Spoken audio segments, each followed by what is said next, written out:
Quelles sont les meilleures réponses aux objections? C'est ce que nous allons voir dans la vidéo qui va suivre. Mais avant, si ce n'est pas déjà fait, cliquez sur s'abonner afin de recevoir nos dernières capsules vidéo. Bon visionnage et à tout de suite.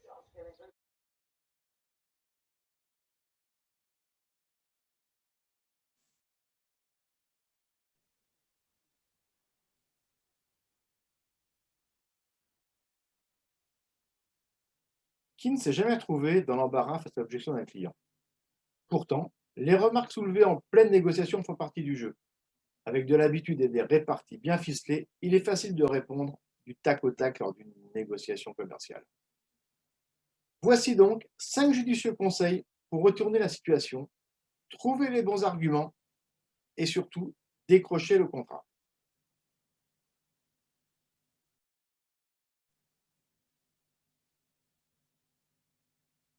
Je travaille déjà avec une entreprise et tout se passe très bien. Après avoir vanté les qualités de votre concurrent et loué la fidélité que votre client semble entretenir avec son prestataire, plusieurs pistes dans ce cas-là sont envisageables. La première, pourquoi ne pas signer un contrat avec vous? Ça ne remet pas en question sa collaboration avec votre concurrent. Vous pouvez aussi présenter cela sous forme d'un test qui n'engage pas votre client sur la durée. Insistez également sur vos différences. Votre concurrent n'offre peut-être pas la même gamme de services ou de produits que vous et vous pourriez très bien être complémentaires. La seconde objection est la suivante. Je n'ai aucun budget. Lors d'une négociation commerciale, l'argument d'un prix trop élevé est un signe positif.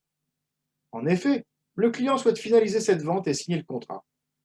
Mais vos prix sont au-dessus de son budget.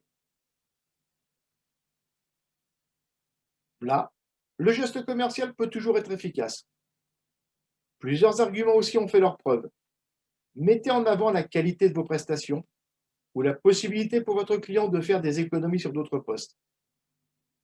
Si le client avance que la concurrence est moins chère, demandez carrément le prix. Vous pourrez justifier les écarts de prix et les différences notables entre vos prestations. Proposez de ne pas signer la vente, mais de partir sur un accord de principe et de le réaliser plus tard. Mais gardez toujours à l'idée que lorsque la personne vous dit je n'ai aucun budget, il vous incombe dans la découverte de lui poser la question en amont quel est exactement votre poste budget. Ainsi, vous désamorcerez cette objection directement dans l'œuf.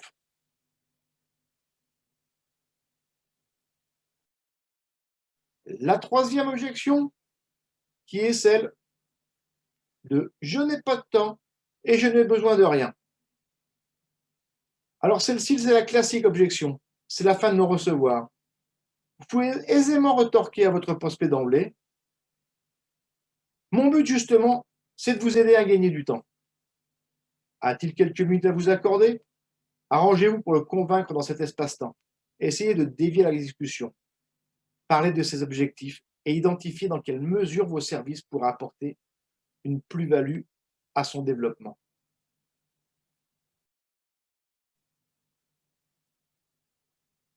Le quatrième objection, c'est je dois en parler avec mes associés ou bien je dois en parler à ma hiérarchie.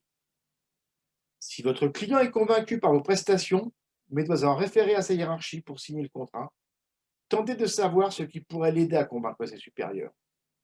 Faites-en un allié.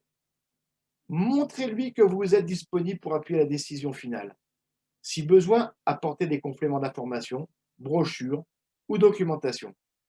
Faites en sorte que les éléments dont il dispose pour défendre le projet soient suffisamment propres, clairs et synthétiques. Et enfin, si vous l'accompagnez pour présenter le projet à la personne décisionnaire.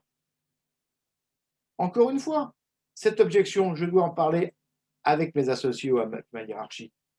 Vous auriez également pu la désamorcer dans la phase connaître, en posant la question. Au sein de votre entreprise, comment se passe le process de décision? Vous auriez effectivement eu la liste et le nom des personnes décisionnaires dans toute opération commerciale.